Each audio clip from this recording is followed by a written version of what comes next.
Halo teman-teman, kembali lagi bersama saya. Perkenalkan, nama saya Alvin.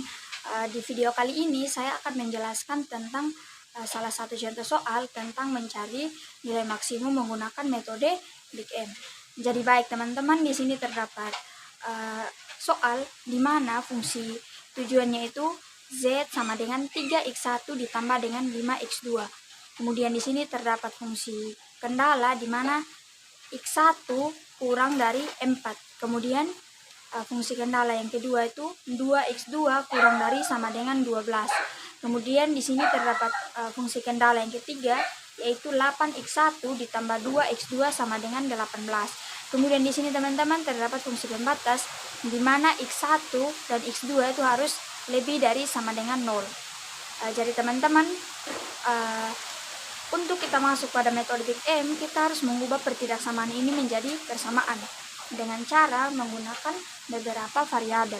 Jadi di sini yang pertama x1 ditambah s1 sama dengan 4, kemudian 2x2 ditambah s2 sama dengan 12, kemudian 8x1 ditambah 2x2 ditambah a1 sama dengan 18. Kemudian di sini kita bisa mencari nilai a1-nya itu yaitu a1 sama dengan 18 kurang 8x1 kurang 2x2. Kita lanjutkan teman-teman untuk fungsi tujuan di sini.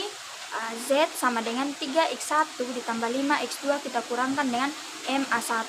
Dari sini kita bisa langsung substitusikan nilai dari A1 di mana 3x1 tambah 5x2 kurang M kali A1. A1 itu ini tadi teman-teman, 18 kurang 8x1 kurang 2x2. Kemudian kita bisa langsung kalikan di mana Z sama dengan 3x1 ditambah 5x2 kurang min M kita kalikan dengan 18 yaitu 18M. Kemudian min M kita kalikan dengan min 8x1 menjadi positif 8mx1. Kemudian di sini min M kita kalikan dengan min 2x2 menjadi positif 2mx2. Oke teman-teman, di sini kita bisa mendekatkan yang mana yang satu kelompok, yang mana yang sama variabelnya. Jadi sini 3x1 kita dekat dengan 8mx1. Jadi di sini ditambah dengan 8mx1. Kemudian 5x2 kita dekatkan dengan 2mx2.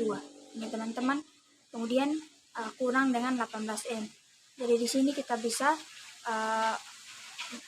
menyederhanakan menjadi seperti ini teman-teman. Setelah mendapatkan, ketika kita sudah mengubah semua pertidaksamaan menjadi persamaan, kita bisa masukkan ke dalam tabel. Jadi di sini terdapat satu tabel. Di sini saya beri nama tabel B1. Kemudian kita bisa masukkan di sini x1, x2, s1, s2, a1, ini nilai kanan dan ini rasio.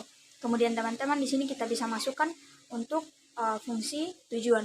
Jadi fungsi tujuannya sini Z, kemudian x1-nya dia itu ini min 3 kurang 8M, kemudian x2-nya dia itu min 5 kurang 2M. Kemudian S1-nya 0 karena di sini tidak terdapat nilai S1. Kemudian S2 juga seperti itu, tidak terdapat S2 di sini. Kemudian A1 tidak terdapat A1. Kemudian nilai kanannya dia itu ini teman-teman, nilai yang terdapat pada sebelah kanan dari tanda sama dengan yaitu min 18M. Kemudian kita masuk pada fungsi tujuan yang fungsi kendala yang pertama di mana x1 kurang dari 4 kita bisa masukkan untuk nilai x1-nya itu bernilai 1 karena x itu memuat koefisien 1. Kemudian di sini x2-nya 0 karena di sini tidak terdapat x2. Selanjutnya seperti itu teman-teman, sehingga di sini S1-nya 1, kemudian S2-nya 0, S1-nya 0 dan nilai kanannya 4. Kemudian untuk fungsi kendala yang kedua juga seperti itu, kita bisa lihat di sini untuk x1-nya 0 karena tidak terdapat x1 di sini, kemudian x2 di sini terdapat 2, kemudian S1-nya 0, S2-nya 1. Di sini teman-teman S2-nya 1, kemudian A1-nya 0 dan nilai kanannya itu 12. Kita bisa masukkan di sini. Kemudian untuk fungsi kendala yang ketiga, kita bisa lihat di sini teman-teman. Kita bisa lihat di sini. Kemudian kita langsung masukkan x1-nya itu 8, kemudian x2-nya itu 2, kemudian S1-nya itu 0 karena tidak terdapat S1 di sini. Kemudian S2 juga seperti itu. Kemudian A1-nya itu 1, kemudian nilai kanan dari fungsi kendala yang ketiga itu 18. Jadi teman-teman, setelah kita masukkan dalam tabel, sekarang kita akan mencari kolom kunci dari tabel D. Bagaimana cara mencari kolom kunci? Yaitu kita bisa melihat nilai min terkecil. Yaitu di sini saya bisa beri tanda, kita arsir yang nilai min terkecil di sini terdapat pada kolom pertama. Kita bisa arsir yang ini. Kemudian kita mencari baris kunci dari tabel D ini. Bagaimana cara mencari baris kunci? Yaitu dengan membagi nilai kanan dengan kolom kunci ini. Jadi untuk kita melihat, kita bisa menggunakan positif terkecil. Jadi di sini yang merupakan positif terkecil itu terdapat di baris ke-4. Jadi merupakan baris kunci itu baris ke-4. Ini kita bisa arsir, teman-teman bisa lihat di sini, bisa diarsir. Kemudian yang menjadi sel kunci di sini yaitu 8. Kenapa 8 bisa menjadi sel kunci? Karena 8 itu merupakan pertemuan antara baris kunci dan kolom kunci. Kemudian teman-teman, setelah kita mendapatkan kolom kunci dan baris kunci, di sini kita akan membuat sel kunci ini menjadi 1 dan kolom kunci lainnya menjadi 0.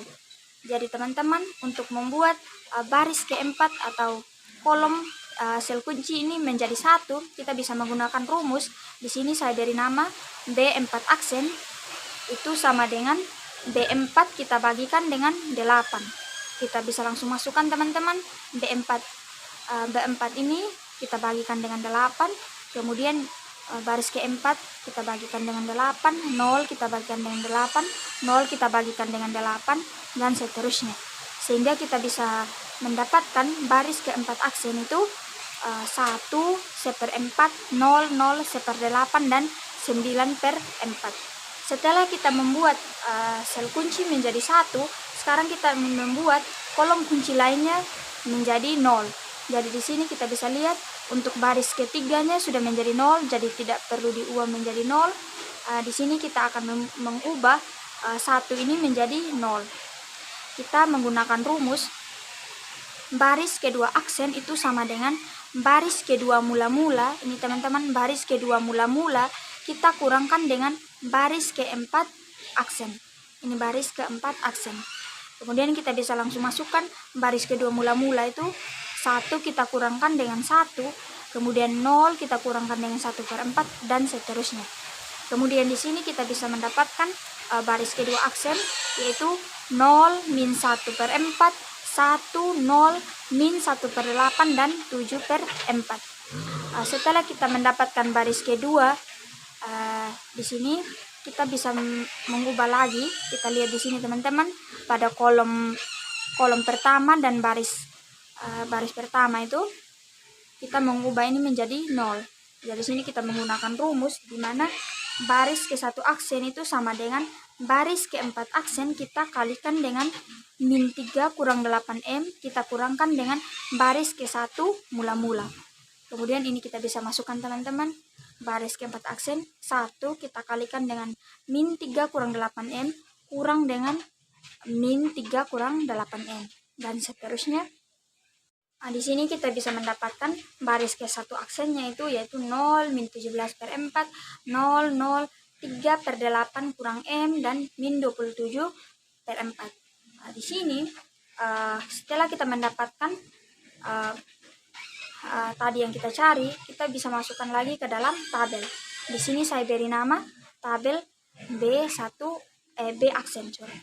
Jadi sini kita bisa masukkan untuk fungsi kendala yang tadi itu sudah berubah menjadi baris ke-1 aksen. Jadi kita bisa masukkan ini 0 min 17/4, 0, 0, 3/8 kurang M, min 27/4, dan seterusnya. Di sini baris kedua aksen, baris ketiga aksen, dan baris keempat aksen.